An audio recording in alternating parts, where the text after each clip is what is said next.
বন দপ্তরের জায়গা অবৈধভাবে দখল করে বাজার নির্মাণকে কেন্দ্র করে উত্তপ্ত কৃষ্ণপুর বিধানসভার শালবাগান এলাকা।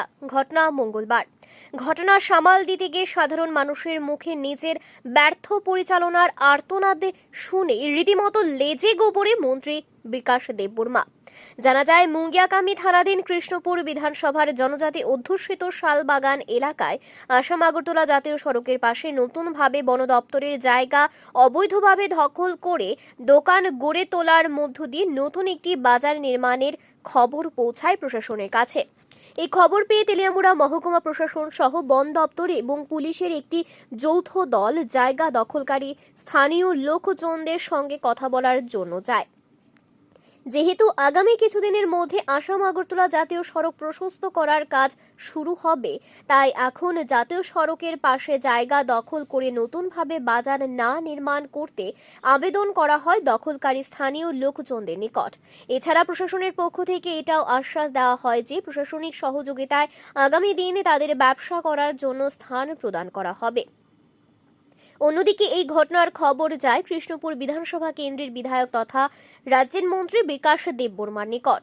খবর পেয়ে মন্ত্রীবাবু স্থানীয়দের সঙ্গে কথা বলে বিষয়টির সুরাহা করে নিজে ক্রেডিট নিতে তড়িঘড়ি ছুটে যায় শালবাগান এলাকায়।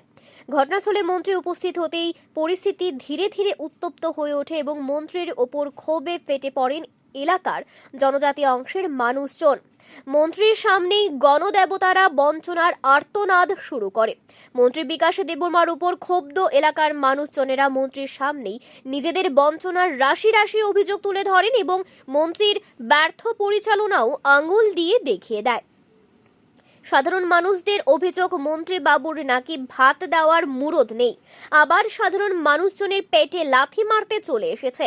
তৎসঙ্গে আরও অভিযোগ করেন যে ওনার বিধানসভায় প্রধানমন্ত্রী আবাস যোজনার ঘর থেকে শুরু করে সমস্ত ধরনের সরকারি সাহায্য সহযোগিতা থেকে বঞ্চিত হচ্ছেন মানুষ এবং এলাকার বিন্দুমাত্র কোনো উন্নয়ন করতে পারেনি মন্ত্রী বিকাশ দেববর্মা। তাছাড়া সেই সকল বঞ্চিত মানুষজনেরা মন্ত্রী বিকাশ দেববর্মাকে ভোট দেওয়ার বিষয় নিয়েও পরিতাপ প্রকাশ করেন।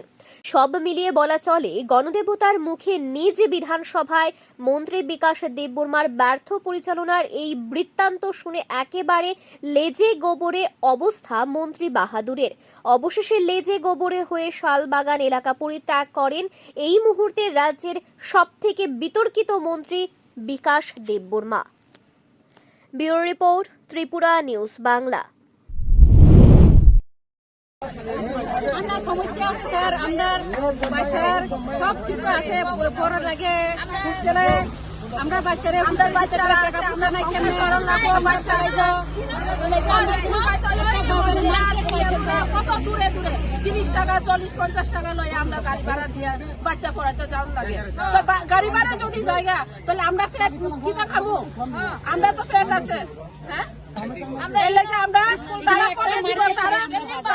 আমরা আশা করি আমরা না খাই থাকতে পারতাম না, বাচ্চাও আমরা উন্নতি করলাম। আজকে তো এনে থাকবো, আমরা এনেই দোকান দেবো আর এন থেকে কোনো খানা যাইতাম না।